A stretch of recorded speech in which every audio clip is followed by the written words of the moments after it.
Unit pengintaian kelompok pasukan utara Rusia pada Minggu, 16 Februari 2025, menggunakan UAV untuk mendeteksi pergerakan kendaraan lapis baja tempur milik Angkatan Bersenjata Ukraina di perbatasan wilayah Kursk. Setelah target teridentifikasi, pasukan Rusia segera melancarkan serangan menggunakan amunisi loitering Lancet.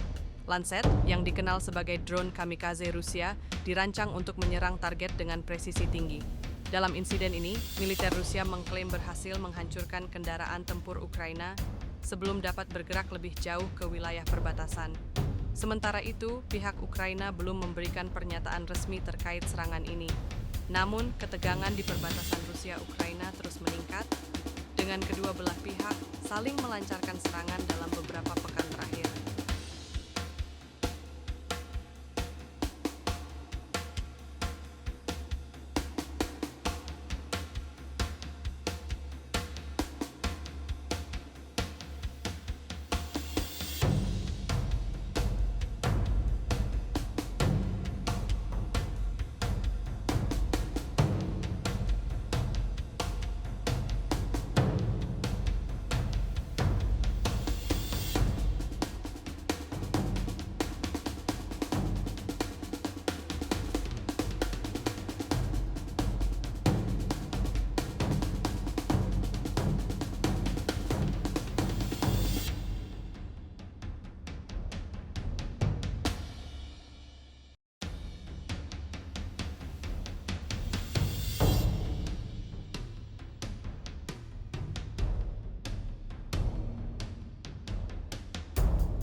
Download Tribun X sekarang, menghadirkan lokal menjadi Indonesia.